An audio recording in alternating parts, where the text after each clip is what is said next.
नमस्कार दोस्तों, मैं एडवोकेट नवीन स्वागत करता हूं आपका the law knowledge by advocate Naveen में। दोस्तों, हमने पिछली बार बात की है एफआईआर के बारे में कि एफआईआर किस प्रकार दर्ज की जाए, एफआईआर को दर्ज करने के लिए क्या आवश्यक होते हैं, क्या आवश्यक नहीं होता है, संज्ञेय अपराध क्या होता है, असंज्ञेय अपराध क्या होता है, जीरो एफआईआर क्या होती है। और उसके बाद मैंने आपको बताया था कि हम एफआईआर दर्ज करने से लेकर पुलिस जो चालान पेश करती है, अधिकतर आप सुनते आ रहे हैं कि चालान पेश करना, वह उस बीच में पुलिस क्या कार्रवाई करती है, क्या इन्वेस्टिगेशन करती है, किस प्रकार से इन्वेस्टिगेशन करती है, वह सब हम आज डिस्कस करेंगे, आज बात करेंगे। आप सभी से निवेदन है, चैनल को सब्सक्राइब कीजिए और इस वीडियो को पूरा जरूर देखिएगा। पूरा वीडियो देखेंगे तो आपको नॉलेज होगी कि पुलिस उस बीच में करती क्या है, क्यों इतना टाइम लगता है पुलिस को जांच करने में, पुलिस जांच किस प्रकार से करती है, या आपके मन में कभी कभार संदेह रहता है कि उक्त व्यक्ति को गिरफ्तार क्यों नहीं किया गया, या हमें गिरफ्तार क्यों किया गया, या पुलिस क्या जांच कर रही है, पुलिस काम कर रही है या नहीं कर रही है। तो उस बीच में पुलिस क्या क्या कार्रवाई करती है, एफआईआर लिखने से लेकर के चालान पेश करने तक, वह हम आज बात करते हैं। शुरू करते हैं सेशन 155 से 154 तक हमने पिछली बार बात की है, पिछला वीडियो जरूर देखिए और सब्सक्राइब जरूर कीजिए। 155 क्या कहता है, नॉन कॉग्निजेबल रिपोर्ट, मतलब कि असंज्ञेय अपराध। 155 के अंतर्गत असंज्ञेय अपराध को एनसीआर रजिस्टर में लिखा जाता है और वह परिवाद रूप दिया जाता है। 156 क्या कहता है, 156 कहता है कि अब हमारी इन्वेस्टिगेशन शुरू हो चुकी है, अब पुलिस के हाथ में ये बात आ गई है कि वह पुलिस अब इन्वेस्टिगेशन शुरू कर रही है। यदि पुलिस एफआईआर दर्ज नहीं करती, आप एसपी के पास गए फिर भी आपकी एफआईआर दर्ज नहीं हुई है, तो सेक्शन 156(3) के अनुसार आप कोर्ट में जाकर के अपना परिवाद पेश कर सकते हैं और कोर्ट के ऑर्डर से पुलिस को एफआईआर दर्ज करनी पड़ेगी। ये होगा 156(3) के अनुसार। दोस्तों, अब हम बात करते हैं 157 की, सीआरपीसी सेक्शन 157 की, कि सीआरपीसी सेक्शन 157 क्या कहता है कि पुलिस ने एफआईआर लिख ली है, 155 एनसीआर रजिस्टर में लिख लिया है, 156(3) के अनुसार हमने एफआईआर दर्ज करवा दी है। अब पुलिस का आगे का एक्शन क्या होगा, तो यहां से शुरू होता है 157। 157 क्या कहता है दोस्तों, 157 अति महत्वपूर्ण बिंदु है, इसे ध्यान से सुनिएगा, बिंदु सभी महत्वपूर्ण है। 157 के अनुसार पुलिस जो एफआईआर दर्ज कर रही है या जो एफआईआर उसने लिखी है, वह एफआईआर वह कोर्ट में पेश करेगी। मैं वापस रिपीट कर रहा हूं, पुलिस ने जो एफआईआर लिखी है उस एफआईआर को वह कोर्ट में पेश करेगी। कोर्ट में पेश करने के बाद में कोर्ट उसका अध्ययन करेगा और कोर्ट को पता रहेगा कि उक्त एफआईआर उक्त पुलिस स्टेशन में दर्ज हुई है और हमारे क्षेत्राधिकार वाले पुलिस स्टेशन में दर्ज हुई है, तो कोर्ट के पास, मजिस्ट्रेट के पास भी इस बात का अधिकार है कि वह उससे कभी भी तलब कर सकती है कि उक्त एफआईआर में आपका क्या रहा है। वो मैं आगे भी आपको 159 के अनुसार बताऊंगा। 158 ये कहता है कि किस प्रकार से कोर्ट में एफआईआर भेजी जाए। बिल्कुल इजी है, 157 की जो एफआईआर भेजी गई है कोर्ट के अंदर, 158 बताएगा कि उसे किस प्रकार भेजी जाए। 159 के अनुसार कभी कभार ऐसा होता है कि जब एफआईआर पेश की जा रही है, जब कोर्ट के अंदर एफआईआर भेजी गई है, तो कभी कभार पुलिस वाले उस एफआईआर के अंदर ऐसा कुछ लिख देते हैं कि उक्त आरोप निराधार है, हम इसमें जांच नहीं कर रहे हैं। और यदि कोर्ट को ऐसा लगता है कि पुलिस वाले जांच क्यों नहीं कर रहे हैं, इसकी जांच करनी चाहिए, तो 159 के अनुसार सेक्शन 159 के अनुसार, सीआरपीसी सेक्शन 159 के अनुसार पुलिस वाले को कोर्ट आदेश दे सकता है कि आपको इसमें जांच करनी है, तो पुलिस को वह आदेश मानने होंगे सेक्शन 159 के अनुसार। अब हम बात करते हैं 160 की, कि 160 क्या होता है। मैं आपको बता रहा हूं 154 से लेकर के 173 तक, और आप ध्यान से सुनिएगा कि पुलिस क्या करती है और पूरा वीडियो जरूर देखिएगा।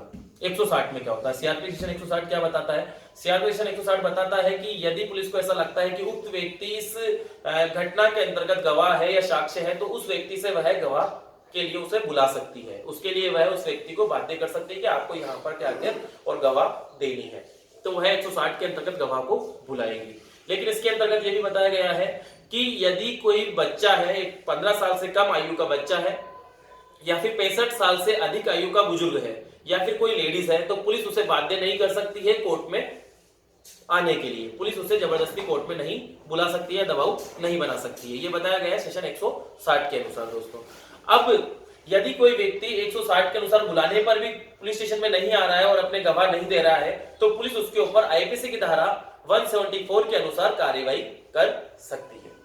अब गवाह कोर्ट में भी आ गया गवाह पुलिस स्टेशन में आ गया और अब उसके बयान लिखने हैं, तो वह आता है सेक्शन 161 के अनुसार। सेक्शन 161 के अनुसार आप अधिकतर सुनते आ रहे हैं कि 161 क्या होता है, 161, 164 चालान पेश करना, लेकिन आपको पता नहीं पुलिस उस बीच करती क्या है, तो वह सब मैं आज आपको बता रहा हूं और आपको नॉलेज होना जरूरी है। इस वीडियो को पूरा देखिए और जानिए किस प्रकार पुलिस इन्वेस्टिगेशन में किस प्रकार पार्ट बनाती है और इन्वेस्टिगेशन में पुलिस क्या क्या करती है। 161 के बयान, 161 के बयान पुलिस द्वारा लिखे जाते हैं। यह बयान ओरली होते हैं लेकिन पुलिस इसे लिखती है, ठीक है। पुलिस इसके लिए किसी व्यक्ति को बाध्य नहीं कर सकती है, लेकिन यदि पुलिस को लगता है कि उक्त व्यक्ति बयानों में हेरफेर कर रहा है या झूठ बोल रहा है या कहीं ना कहीं कोई ना कोई कमी छोड़ रहा है तो आईपीसी सेक्शन 179 के अनुसार उस व्यक्ति पर पुलिस कार्यवाही कर सकती है। ये हुई बात 161 की, सीआरपीसी की धारा 161 की। अब 162 की बात करते हैं तो 162 यह कहता है कि जो पुलिस ने 161 के बयान लिखे हैं उस पर वह जबरदस्ती किसी व्यक्ति के हस्ताक्षर नहीं करा सकती, अर्थात उस बयान पे व्यक्ति के हस्ताक्षर नहीं होंगे। 163 क्या कहती है? 163 कह रही है कि उक्त व्यक्ति जो 161 के बयान लिखा रहा है उस पर पुलिस किसी प्रकार का जोर, दबाव या जबरदस्ती नहीं कर सकती, उसे बाध्य नहीं कर सकती है बयानों के लिए, वह जिस प्रकार बयान दे रहा है। ये बताया गया है सेक्शन 163 के अनुसार। दोस्तों मैं आपको बता दूं, साक्ष्य अधिनियम की धारा 24 के अनुसार यह बताया गया कि 161 के बयान मान्य नहीं होते हैं, पुलिस के दबाव, जोर, दबाव या जबरदस्ती में वह बयान लिखे जा सकते हैं। मैं जब साक्ष्य अधिनियम की बात करूंगा तो आपको जरूर बताऊंगा कि किस प्रकार से कौन से बयान मान्य है, कौन से नहीं, और साक्ष्य अधिनियम क्या होता है। अब सबसे इंपॉर्टेंट और सबसे जरूरी, अति आवश्यक बयान होते हैं जो कोर्ट में होते हैं, जो मजिस्ट्रेट के समक्ष होते हैं, जुडिशियल मजिस्ट्रेट के समक्ष से बयान लिखे जाते हैं, वो होते हैं सेक्शन 164 के बयान, सीआरपीसी धारा 164 के बयान। आप अधिकतर सुनते हैं कि उसके 164 के बयान हैं या उसके 164 के बयान कराने हैं, उसके बाद हमारी बेल लगा सकते हैं या बेल हमारी हो सकती है, या 164 के बयान सही से लिखे जाएंगे क्योंकि 161 के बयान पुलिस स्टेशन में हुए हैं और वह जोर, दबाव, जबरदस्ती में लिखे गए हैं, या मैंने गुनाह 161 में कबूल कर लिया है लेकिन 164 में मैं पुलिस ने जोर, दबाव या जबरदस्ती से मेरा गुनाह कबूल कराया है, या बलात्कार का कोई बलात्कार के परिवादी है उससे अपने बयान नोट करवाने हैं तो वह 164 के अनुसार नोट होंगे और वह मजिस्ट्रेट के समक्ष बयान लिखे जाते हैं दोस्तों। और सबसे जरूरी बयान 164 के बयान ही बताए गए। 164 ए के अनुसार यदि कोई बलात्कार की पीड़िता है तो उसका मेडिकल करवाया जाता है। ये बात हुई 164 की दोस्तों। अब 165 क्या कहता है? 165 कहता है कि उक्त अपराध जहां घटना हुई है या किसी क्षेत्र से पुलिस को कोई चीज जब्त करनी है जो उन्हें केस डायरी में मदद कर रहा है, जो उन्हें इन्वेस्टिगेशन में मदद कर रहा है, तो पुलिस उस जगह से वह जब्त कर सकती है। यह बताया गया है सीआरपीसी सेक्शन 165 में, 165 में। 164 क्या कहता है?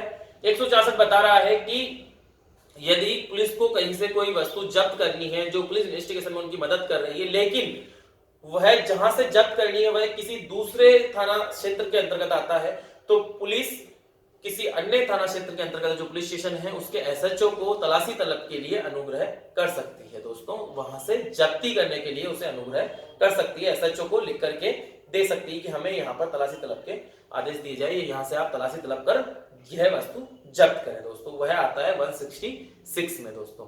अब बात करते हैं 167 की। हमने देखा है कि कई बार चोरी का आरोपी है या डकैती का है या इस प्रकार से कोई आरोपी है जो हमारी मदद कर सकता है, पुलिस की मदद कर सकता है, हमें हमारी वस्तुएं लौटाने में पुलिस की मदद कर सकता है, या जिससे कोई वस्तुएं पुलिस प्राप्त कर सकती है, या पुलिस इन्वेस्टिगेशन के अंदर उस पार्ट को बना सकती है, या उसने चोरी किस प्रकार से की, उसने यह गुनाह किस प्रकार से किया, तो उसके रिमांड लिया जाता है। आप अधिकतर सुनते हैं कि रिमांड लेना, पुलिस कस्टडी लेना, ये क्या होता है रिमांड? तो यह बताया गया है सीआरपीसी सेक्शन 167 के अंतर्गत दोस्तों, 167 के अंतर्गत। स्टूडेंट्स इस वीडियो को जरूर देखें, स्टूडेंट्स पूरा वीडियो देखें, उन्हें लो स्टूडेंट जो भी है आप सब इस वीडियो को पूरा जरूर देखें। आपको भी इसके अंदर कहीं ना कहीं समझ में आएगा कि क्या पुलिस एफआईआर दर्ज कराने से चालान पेश करने तक क्या कार्रवाई पुलिस द्वारा इन्वेस्टिगेशन के अंतर्गत की जाती है। तो मैं फिर से रिपीट करता हूं कि रिमांड लिया जाता है वह सेक्शन 167 के अनुसार लिया जाता है, कोर्ट में पेश किया जाता है। अब उक्त व्यक्ति को कोर्ट में पेश किया जा रहा है, लेकिन वह कोर्ट में पेश किसके द्वारा किया जाए, किसके द्वारा एप्लीकेशन दी जाए, ये सब कुछ बताया गया है सीआरपीसी सेक्शन 167 में दोस्तों। और यह रिमांड की अवधि अधिकतम 15 दिन से अधिक नहीं हो सकती है। ये हुई बात हुई 167 की। अब हम बात करेंगे 168 की कि 168 क्या कहता है। सबसे महत्वपूर्ण और सबसे इंपॉर्टेंट जो माना गया है वह 168 ही बताया गया है, क्योंकि माना कि आपका कोई केस है, उस केस की जांच एसआई या फिर एसएचओ से निचले क्रम का कोई पुलिस अधिकारी कर रहा है, या कांस्टेबल या एएसआई या एसआई कर रहा है, तो वह अपने एसएचओ को वह फाइल देगा, केस डायरी देगा कि आप इसे देखें। एसएचओ को डायरी देने के बाद एसएचओ उस पर निष्कर्ष निकालेगा क्या है यह केस डायरी पर्याप्त रूप से तैयार है, और यदि तैयार है तो एसएचओ उसमें डिसीजन लेगा क्या इसके अंदर साक्ष्य सफिशिएंट है। यदि उसके अंतर्गत साक्ष्य सफिशिएंट है तो पुलिस अधिकारी एसएचओ आदेश जारी कर सकता है कि उक्त व्यक्ति को गिरफ्तार किया जाए, वह उस व्यक्ति को गिरफ्तार कर सकता है। यदि एसएचओ को ऐसा लगता है कि इसके अंदर साक्ष्य सफिशिएंट नहीं है तो वहां पर एसएचओ उसे बंद पत्र पर छोड़ सकता है, लेकिन उसे बाध्य करेगा कि आपको इतनी तारीख को कोर्ट में पेश होना है। यह बात हुई 168 के अंतर्गत। अब बात करते हैं कि पुलिस ने गिरफ्तार किया तो उसे पेश भी करना होगा, तो वह पेश करेगा 170 के अनुसार। 170 के अनुसार पुलिस अधिकारी ने सफिशिएंट साक्ष्य के अंतर्गत उस व्यक्ति को गिरफ्तार किया है, तो उसे 170 के अंतर्गत वह उसे पेश करेगा कोर्ट में। दोस्तों 171 सीआरपीसी सेक्शन 171 के अनुसार वह 171 के अनुसार गवाहों को भी कोर्ट में पेश कर सकता है, अर्थात गवाहों को कोर्ट में पेश किया जाएगा। अब बात करते हैं 172 की, तो मैं आपको बता दूं दोस्तों 172 आपके लिए बहुत जरूरी है, एक आम आदमी के लिए बहुत जरूरी है कि पुलिस जो भी इन्वेस्टिगेशन कर रही है वह सुबह से शाम तक जांच के लिए जहां जहां जा रही है, या जो जो लिख रही है, या 161 के बयान लिख रही है, या किसी व्यक्ति के बयान लिख रही है, कोई चीज जब्त कर रही है, या वह कुछ भी कर रही है, अदरवाइज एनीवाइज कुछ भी पुलिस जो भी केस के संबंधित किसी भी प्रकार की जानकारी प्राप्त कर रही है, या कुछ भी लिख रही है, या जहां से कोई भी चीज प्राप्त कर रही है, तो सीआरपीसी के सेक्शन 172 के अंतर्गत 172 के अंतर्गत उसे केस डायरी में लिखना होगा। ठीक है दोस्तों, अब स्टूडेंट इसको पूरा देखें। अब आता है 173। जी हाँ दोस्तों 173 हमने बात करी 154 से लेकर 172 तक केस डायरी मेंटेन करने तक। अब 173 क्या कहता है, उससे पहले मैं आपको ब्रीफ में पूरा एक बार वापस रिपीट कर रहा हूं, स्टूडेंट्स इसको जरूर देखें। 154 के अंतर्गत एफआईआर दर्ज की जाती है संज्ञेय और असंज्ञेय अपराध के अंतर्गत। संज्ञेय अपराध जो गंभीर किस्म के अपराध होते हैं उसके अंतर्गत सीधे एफआईआर काटी जा सकती है, उस व्यक्ति को गिरफ्तार कर पुलिस अपने स्तर पर गिरफ्तार कर सकती है। गंभीर किस्म के अपराध होते हैं, जो गंभीर किस्म के अपराध नहीं होते वह असंज्ञेय अपराध होते हैं, उसके अंतर्गत एनसीआर रजिस्टर में लिखा जाता है। नॉन कॉग्निजेबल रिपोर्ट जिसे कहा जाता है वह 155 के अंतर्गत आती है। 156 के